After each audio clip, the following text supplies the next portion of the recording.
appena ricevuto da Bush Shop. Andiamo ad aprirlo.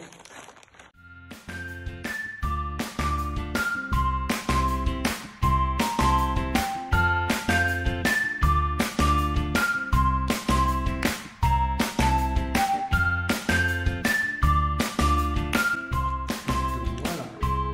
Grazie